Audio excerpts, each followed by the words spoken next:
सोचो अगर आपको MySQL या PostgreSQL इंस्टॉल करना पड़े बिना सर्वर सेटअप के, बिना पैचिंग के, बिना टेंशन के, और वो भी सिर्फ कुछ क्लिक्स में, तो कैसा लगेगा?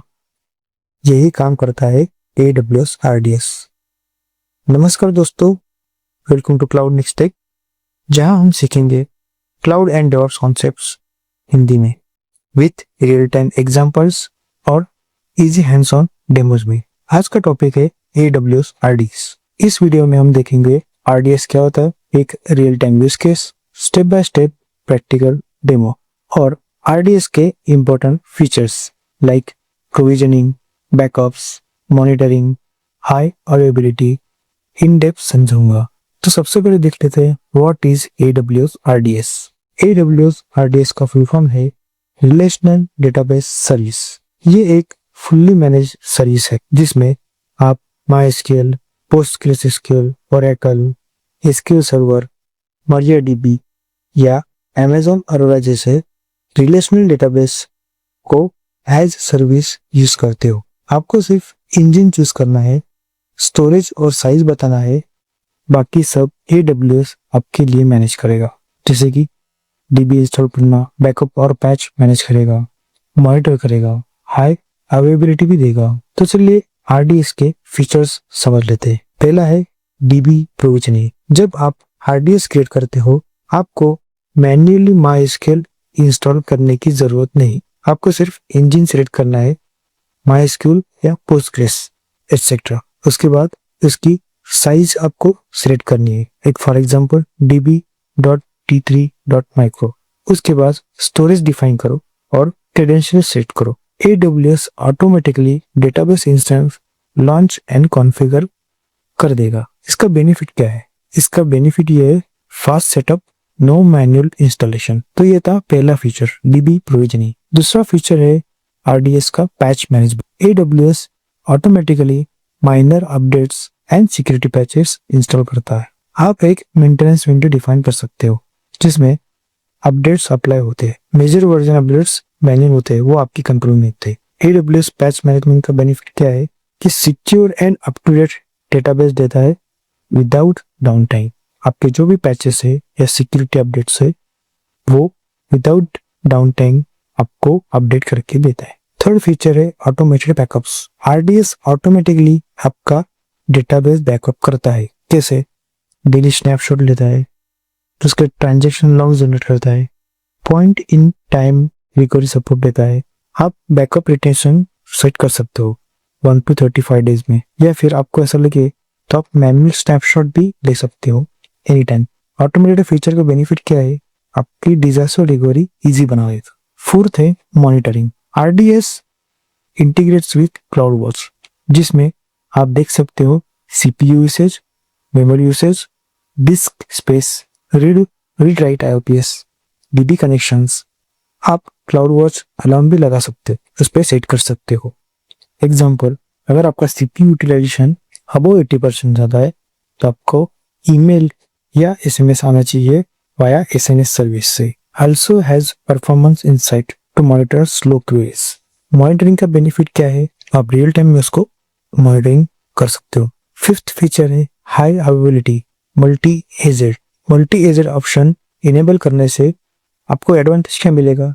प्राइमरी डेटाबेस एक अवेलेबिलिटी जोन में होता है, उसका रिप्लिका दूसरे अवेलेबिलिटी जोन में होता है। मतलब अगर प्रोडक्शन एप्लीकेशन है तो प्रोडक्शन एप्लीकेशन में क्या होता है कि एक डेटाबेस हमारा एक जोन में होता है और दूसरा उसका रिप्लिका दूसरे जोन में होता है। अगर प्राइमरी अवेलेबिलिटी जोन फेल हो जाए तो AWS ऑटोमेटिक फेल ओवर करता है स्टैंड बाय पे, जो भी ट्रैफिक आएगा वो दूसरे जोन में जाएगा। तो हाई अवेलेबिलिटी का बेनिफिट क्या है? No downtime. तो ये हमने RDS के 5 फीचर्स देखे। तो चलिए देख लेते हैं कि RDS कैसे क्रिएट करते हैं। तो अभी हम डैशबोर्ड पे आ गए। यहाँ पे हमें RDS सर्च करना है,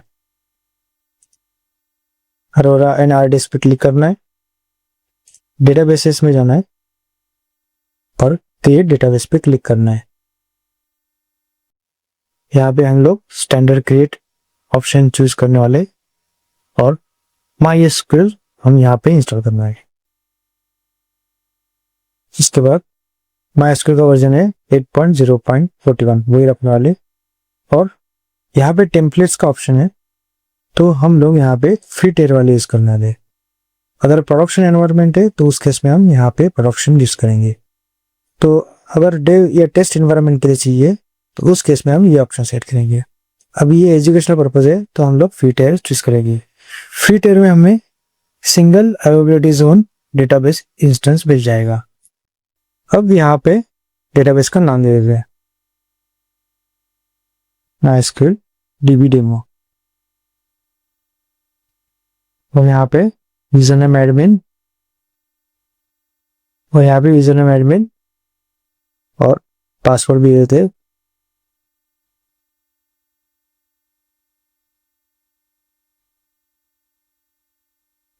फिर स्क्रॉल करना है, यहाँ पे हमें फ्री टियर वाले यूज करना है DB-T3 माइक्रो। स्क्रॉल करना है, स्टोरेज सेम रखना है 20 GB।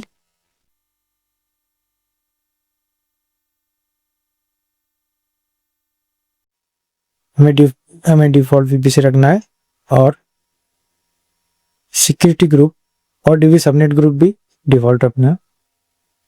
Public access no, VPC security group यहाँ पे डिफॉल्ट है, कोई रखना है।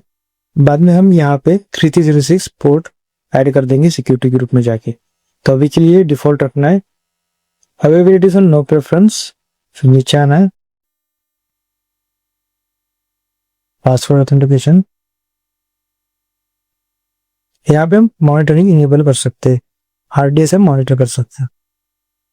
अभी मैं स्टैंडर्ड रखता हूँ, नीचे आना है और क्रिएट डेटाबेस पे क्लिक करना है।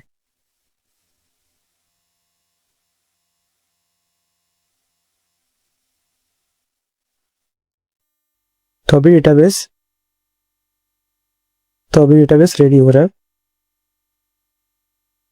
तब तक हम लोग सिक्योरिटी ग्रुप में जाके 3306 पोर्ट अलाउ कर देते।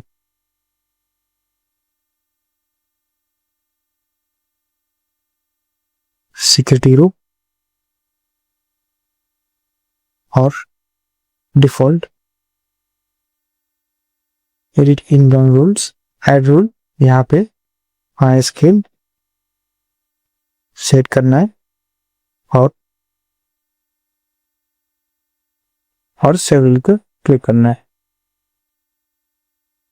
कोई से डेटाबेस भी आते हैं।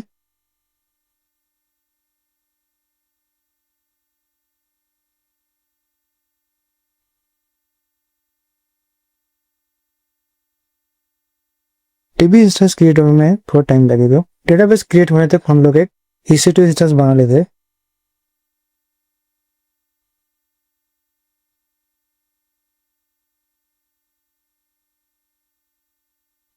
लॉन्च EC2 इंस्टेंस,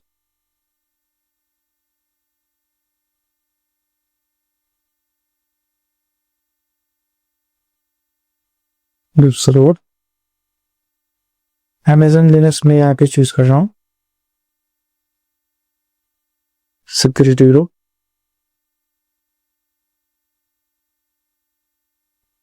VPC में डिफॉल्ट वाला ही लेना, और HTTPS और यहाँ पे मैं लॉन्च इंस्टेंस पर।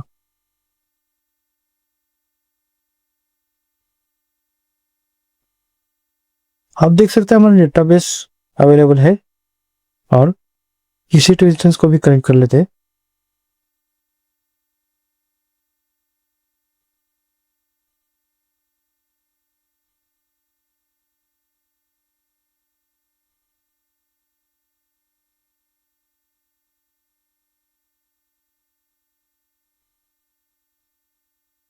अब यहाँ पे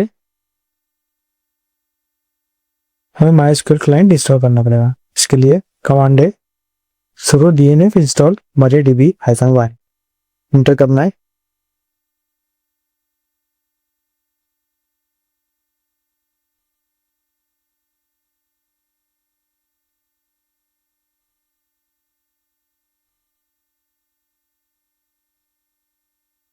अब देख लेते हैं MySQL इंस्टॉल हुआ है कि नहीं। MySQL -, version. ओके, तो MySQL यहाँ पे इंस्टॉल हो चुका है। तो अब हम यहाँ पे EC2 मशीन हमारे MySQL से कनेक्ट करेंगे। उसके लिए कमांड है MySQL-h और यहाँ पे हमें हमारा डेटाबेस का एंड पॉइंट लगेगा।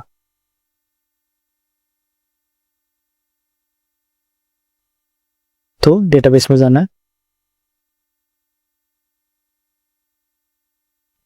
यहाँ पे डेटाबेस है हमारा, डेटाबेस पे क्लिक करना है और यहाँ पे connectivity and security and point and book में एंड पॉइंट पे क्लिक करना है, जिससे EC2 इंस्टेंस में आना और यहाँ पे हमारा एंड पॉइंट पेस्ट करना है और एंटर।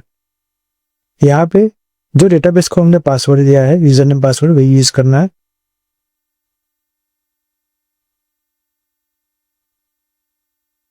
तो हमारा EC2 मशीन डेटाबेस से कनेक्ट हो गया है।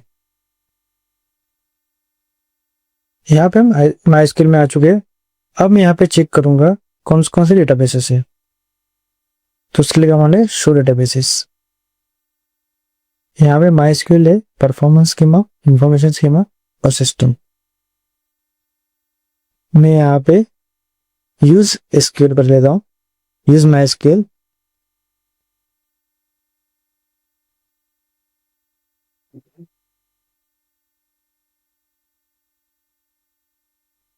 और यहाँ पे कमांड डाल देता हूँ और यहाँ पे कैरियर लिखता हूँ। Okay, select user host from MySQL user. तो हमारा डेटाबेस हमारे EC2 मशीन से कनेक्ट हो गया और इस तरह से हमने हमारा टास्क फिनिश किया, डेटाबेस क्रिएट किया और डेटाबेस EC2 मशीन को कनेक्ट कर दिया। तो ये था RDS के बारे में। अगले सेशन में हम देखेंगे क्लाउड वॉच क्या है, क्लाउड ट्रेल क्या है और SNS क्या है।